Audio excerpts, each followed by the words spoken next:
Saludos y bienvenidos a la segunda parte de nuestra serie Refutando el Calvinismo. En el video anterior estuvimos hablando del origen y el modus operandi del calvinismo.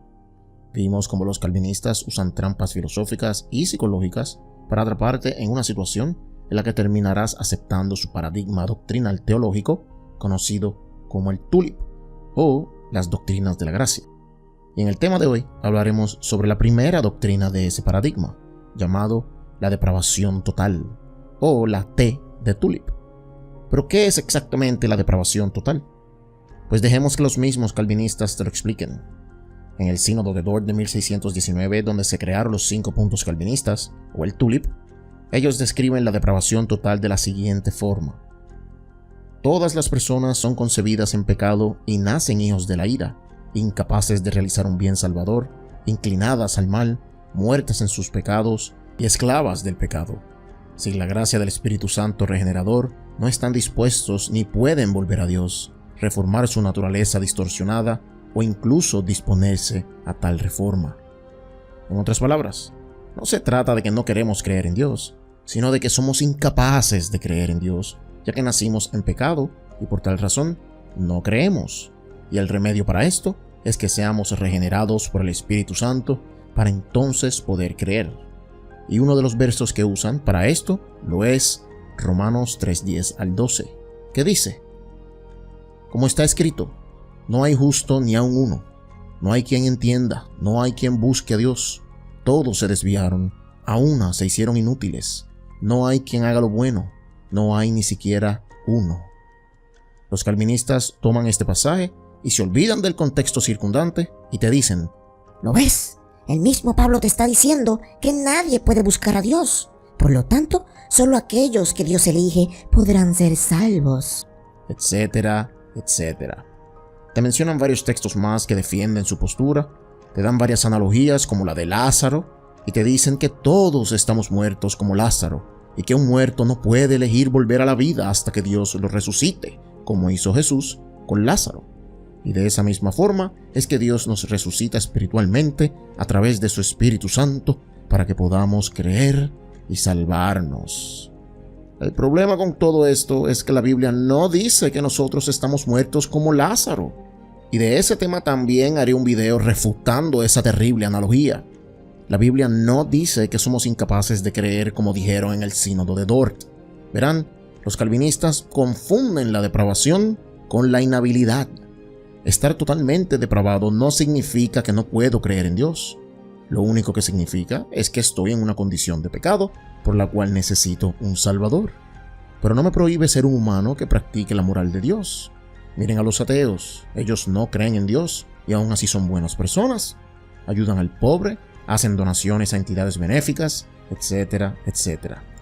Así que la depravación solo me destituye de la gloria de Dios porque vivo en pecado, pero aún así sí puedo creer en Dios si algún día lo decido.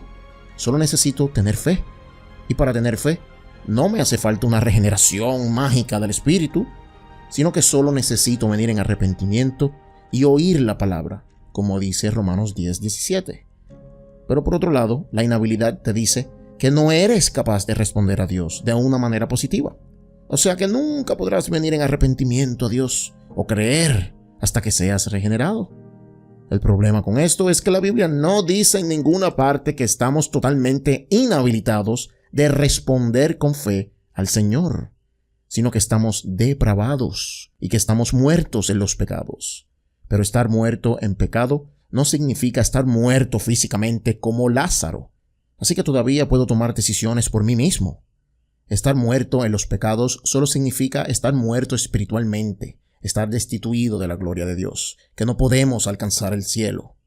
Así que veamos el contexto del libro de Romanos para ver si podemos entender lo que está pasando en Romanos capítulo 3, versos 10 al 12, y si en realidad Pablo nos está diciendo a todos que nunca podremos creer en Dios hasta que el Espíritu nos regenere.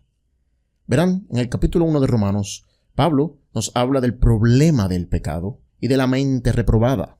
En el verso 21 al 23 dice: A pesar de haber conocido a Dios, no lo glorificaron como a Dios ni le dieron gracias, sino que se extraviaron en sus inútiles razonamientos y se les oscureció su insensato corazón. Aunque afirmaban ser sabios, se volvieron necios y cambiaron la gloria del Dios inmortal por imágenes que eran réplicas del hombre mortal. Aquí rápido surgen varias preguntas. Si nacemos totalmente depravados, sin la posibilidad de creer en Dios, pues ¿por qué aquí dice que habían personas que conocieron la gloria de Dios y la cambiaron por la idolatría? O sea que estas personas sí tenían la oportunidad de creer en Dios, pero no le dieron gracias ni lo glorificaron, no quisieron creer.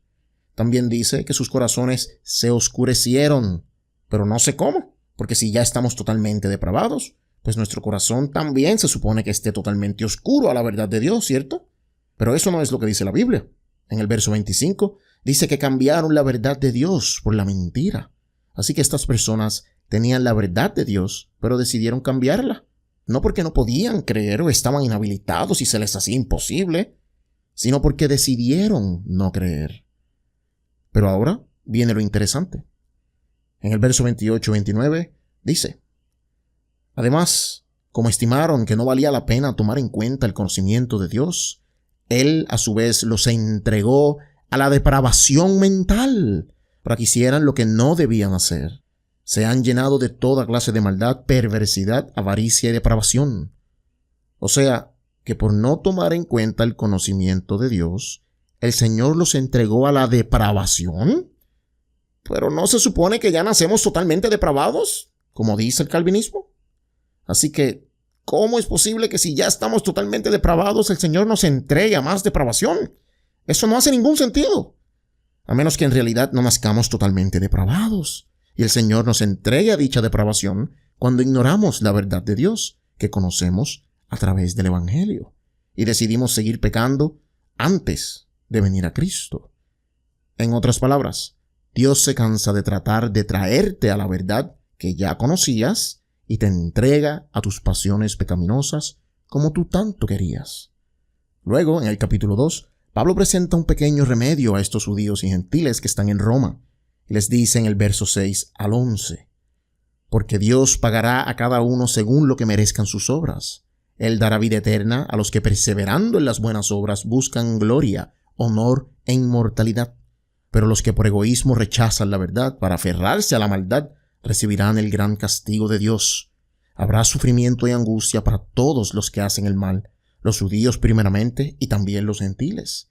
Pero gloria, honor y paz para todos los que hacen el bien, los judíos primeramente y también los gentiles, porque con Dios no hay favoritismo.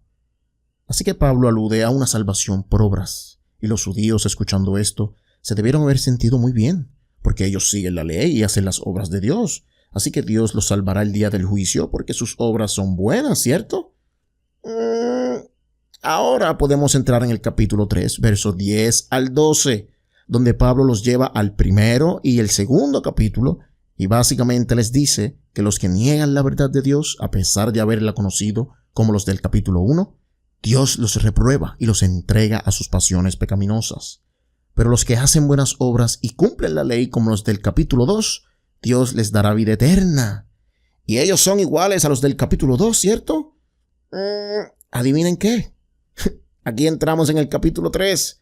Ninguno de ustedes hace el bien. Todos están descarriados y nadie busca a Dios. Y termina diciéndoles en el capítulo 23 que por tal razón todos están destituidos de su gloria, porque no hay obra que puedan hacer que los salve, ya que todos somos como los del capítulo 1. Y este es el contexto circundante del capítulo 3, versos 10 al 12. Cuando dice que nadie es bueno y que nadie busca a Dios, los calvinistas universalizan el texto y dicen que nadie puede hacerlo, que todo el mundo está inhabilitado. Pero eso no es lo que dice la Biblia. Esto no significa que no podemos creer. Esto no significa que estamos inhabilitados de hacerlo hasta que el Espíritu Santo nos regenere. No, solo significa que nadie busca a Dios de la forma en como Él quiere ser hallado, porque todos estamos perdidos en nuestros pecados, y no importa cuántas buenas obras hagamos, aún así no podemos salvarnos nosotros mismos con buenas obras. Pero por suerte, Pablo no culmina ahí, porque de lo contrario, esto sería la historia más triste de la humanidad. Así que ahora, Pablo entra en el capítulo 4 y nos presenta un remedio a este problema para que sí podamos ser salvos a pesar de que estamos perdidos y a pesar de que estamos descarriados. Y ese remedio no es una regeneración misteriosa y mágica que hace el Espíritu Santo, sino que en el capítulo 4, Pablo nos dice que la única forma de salvarnos es siendo justificados ante Dios para que nuestros pecados no sean tomados en cuenta. Y nos da el ejemplo de Abraham, el cual con tan solo creerle a Dios le fue tomado en cuenta como justicia, sin hacer ninguna obra. Y en el verso 23 al 25 nos dice: y esto de que se lo tomó en cuenta no se escribió solo para Abraham, sino también para nosotros. Dios tomará en cuenta nuestra fe como justicia, pues creemos en aquel que levantó de entre los muertos a Jesús, nuestro Señor. Él fue entregado a la muerte por nuestros pecados y resucitó para nuestra justificación. Así que el remedio para nosotros que estamos perdidos como los del capítulo 1 y los del capítulo 3 es creer en Jesús, porque nadie puede ser como los del capítulo 2 que con buenas obras se salvan. Eso es imposible. Así que al creer en Jesús somos justificados, porque en su muerte Él acabó con el problema del pecado y nuestras transgresiones, y en su resurrección nos justificó para que no se nos tomen en cuenta dichos pecados ni transgresiones futuras. Así que ahí está la solución al problema de Romanos 3, 10 al 12. Solo tienes que creer en Jesús. No hay nada en el libro de Romanos o en la Biblia entera que hable de una inhabilidad para creer. Verán, los calvinistas deben estar escuchando esto y me deben de estar diciendo: pero Dimensión, ese es el problema, que no podemos creer. Y yo les contesto: ¿dónde dice eso en la Biblia? Romanos 3, 10 al 12 no lo dice. Verán, esto es parte de la trampa filosófica del calvinismo. Ellos dicen que debido al pecado todos estamos totalmente depravados o inhabilitados y por tal razón es imposible creer en Dios. Por otro lado, la Biblia dice que debido al pecado el hombre está depravado, pero no inhabilitado para creer. El calvinismo dice que el hombre no puede hacer nada bien y cualquier obra buena que haga, pues fue Dios que lo utilizó para sus propósitos, pero no salió de él, salió de Dios. En cambio, la Biblia dice que el hombre no puede hacer todo bien. O sea que sí hay cosas buenas que el hombre puede hacer, como sentir amor, ayudar al prójimo y casarse. Y esto sale de sí mismo y no de Dios, a pesar de que su corazón es continuamente malo. En Romanos capítulo 8, verso 8 dice: los que viven según la naturaleza pecaminosa no pueden agradar a Dios. Pero para los calvinistas en realidad dice: los que viven según la naturaleza pecaminosa no pueden creer en Dios. Y esto es algo muy distinto, porque si no puedes agradar a Dios, solo tienes que creer en Cristo para que tu mente esté renovada y convencida de pecado. En cambio, decir que la mente pecaminosa no puede creer en Dios simplemente no es bíblico. En Santiago capítulo 2, verso 10 dice: porque el que cumple con toda la ley, pero falla un solo punto, ya es culpable de haberla quebrantado toda. Aquí está más que obvio que una persona sin Cristo puede buscar a Dios, porque cumplir parte de la ley es igual a querer buscar a Dios estando depravado. En cambio, el calvinismo dice que el hombre no regenerado no puede hacer nada bueno, ni siquiera cumplir un solo mandamiento de Jesús o de la ley. Y esto es simplemente falso. El hecho de que estemos depravados no significa que no puedo al menos tratar de cumplir la ley. Miremos el ejemplo de Cornelio en el libro de Hechos capítulo 10 versos 1 y 2, que dice: había en Cesarea un hombre llamado Cornelio, centurión de la compañía llamada La Italiana, piadoso y temeroso de Dios con toda su casa, y que hacía muchas limosnas al pueblo y oraba a Dios siempre. Que alguien me explique a mí cómo es posible que Cornelio podía orarle a Dios y hacer cosas buenas como darle limosna al pueblo si todavía estaba totalmente depravado según los calvinistas y tampoco ha escuchado el evangelio. Y lo más importante es que era un gentil. O sea, está bien si fuera un fariseo porque ellos creían en Dios, pero era un gentil. Esto va en contra de todo lo que creen los calvinistas sobre la depravación total, porque según ellos, para ser regenerados por el Espíritu Santo, primero debes oír el evangelio en algún punto en tu vida, luego el Espíritu te regenerará cuando Él quiera, y luego es que empiezas a orarle a Dios y a hacer buenas obras. Pero la Biblia lo pone todo al revés con la historia de Cornelio. Mientras aún estaba depravado, aún así creía en Dios, pues como él no puede salvarse a sí mismo y necesita a Cristo, Pues el Señor le envía a Pedro para que le predique el evangelio y éste crea. Y dice la palabra en el verso 44, que mientras Pedro estaba todavía hablando, el Espíritu Santo descendió sobre todos los que escuchaban el mensaje. Así que este es un claro ejemplo de que la fe precede la regeneración del Espíritu, y que el hecho de que nacemos en una condición depravada no significa que no podemos creer en Dios hasta que Él haga algún truco de magia con su Espíritu para que sus elegidos vengan a Cristo. Y por eso Pedro dijo en el verso 34 y 35, ahora comprendo que en realidad para Dios no hay favoritismo, sino que en toda nación Él ve con agrado a los que le temen y actúan con justicia. ¿A quién mira con agrado? A los elegidos desde antes de la fundación del mundo, los cuales se regenera para que puedan creer en Él. No, Él ve con agrado a los que le temen y actúan con justicia. Así que en conclusión, la depravación total no estipula que el hombre no puede creer en Dios porque es incapaz de hacerlo. Y Romanos 3:10 al 12 tampoco defiende esta postura. El calvinismo solo lee la Biblia y la interpreta a la luz de una filosofía. Si Agustín o Calvino y los demás catecismos y confesiones de fe dicen que estamos totalmente depravados a tal punto que somos incapaces de creer en Cristo porque estamos muertos como Lázaro y necesitamos que el Espíritu Santo nos regenere para luego poder creer, pues cada vez que vea un verso que diga que no podemos adorar a Dios, como Romanos 3:10 al 12, o Romanos 8:7 al 8, o Efesios 2:1 al 6, o Juan 6:44, entre otros, pues tengo que interpretarlo como dicen los calvinistas, en vez de interpretarlo como dice la Biblia. Y eso es que Cornelio creyó en Dios antes de conocer a Jesucristo, cosa que es imposible en el calvinismo, porque primero debes escuchar el evangelio para luego ser regenerado, para luego tener fe, justo como dice el catecismo de Heidelberg. Y esto es un error.